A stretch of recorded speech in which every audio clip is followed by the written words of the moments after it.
凡菜地里面有一点点的空隙我们都要把它种上。大家好，我是小 K， 今天和大家来分享我好喜欢的甜菜头。甜菜头呢，它是属于梨科作物它的叶片和根部都可以被使用。它的叶片富含丰富的维生素 A、C、叶酸、铁、钙、镁，具有抗氧化的特性。甜菜头呢是属于高营养、低热量的植物，它能够帮助我们改善消化，同时呢也减少结肠癌，帮助我们的肝脏肾脏还有肠呢来解毒，可以促进毒素的排出，可以降低我们的血压。因为它里面含有丰富的铁所以能够帮助我们改善贫血。所以小 K 家呢就会时不时的种上1-2颗的甜菜头但是呢低血压的人群呢就不能多食用甜菜头它草酸也比较高，所以尿酸高和痛风的人士呢也不能够常常食用。甜菜头的种植比较容易，我们可以在早春雪化掉以后，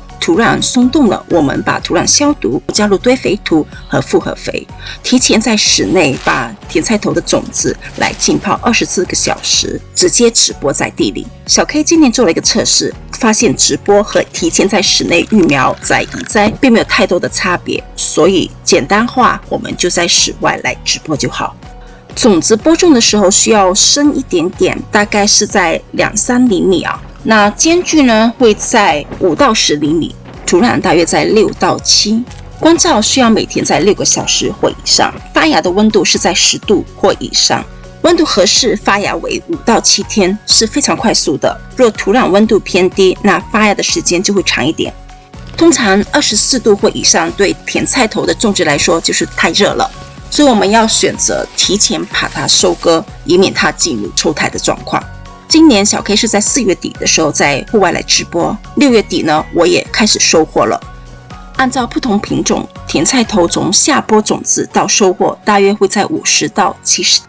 在艾蒙顿这一边，夏中秋收甜菜头呢可以在7月中以后，在霜冻期前6到8个星期直播在地里就可以了。艾蒙顿的第一次霜冻期通常在9月中甜菜头属于脊梁型的蔬菜，它能够接受低温，只要温度不超过0度，天数不过长的话呢，它还是能够有很好的收获。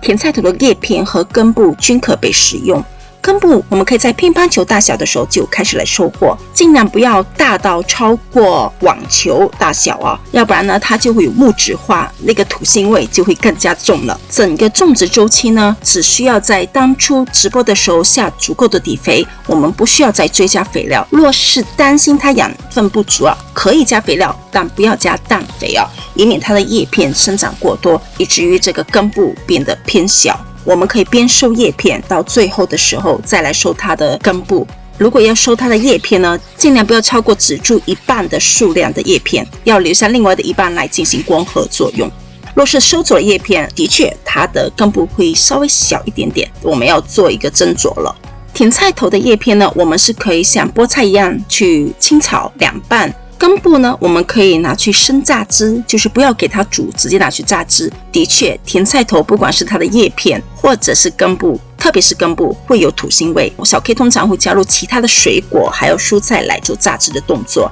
小 K 通常会把那个渣给过滤掉，其实留下来更好因为有很多膳食纤维，因为是小孩也会吃的，所以还是把渣稍微的过一下。若是生榨甜菜头汁，小 K 有一个小技巧，就是每一次榨完以后不要马上饮用，让它沉淀5到10分钟，你就会发现它的土腥味往下降，然后甜味就上来了，那个时候喝呢就较好，比较容易能够接受。至于它的叶片呢，你可以用来烫火锅土腥味就是完全给去掉了。甜菜头呢颜色非常的鲜艳，当我们食用它或者饮用它的时候呢，大小便可能会颜色会有红色，那是非常正常的，大家不要担心因为它的科属是与其他蔬菜的科属非常的有差别，所以把它种植的菜地里面呢，就可以做一个很好的伴生作物，还有轮作的作物，这样子呢就能够减少虫害。同时我们栽种甜菜的时候要注意，不要跟蚬科的菠菜和牛皮菜来一起种植，因为这3种植物呢，它比较容易招来同一种的病虫害。我们所知道的就是浅叶虫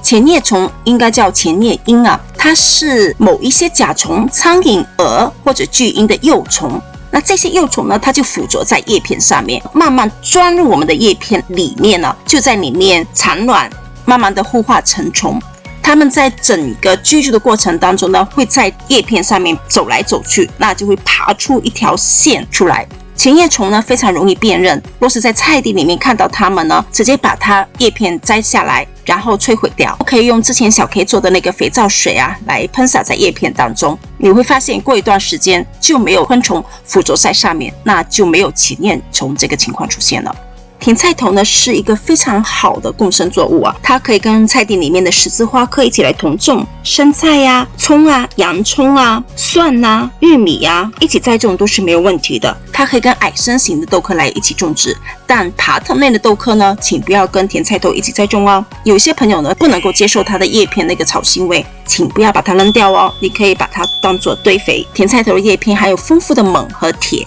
把它留下来放在堆肥土当中，或者直接埋入土壤当中，能够释放铁和锰，对以后的栽种有非常好的帮助。非常鼓励大家把甜菜头纳入在我们菜地当中。那我们今天就分享到这里，我们下一次再见，拜拜。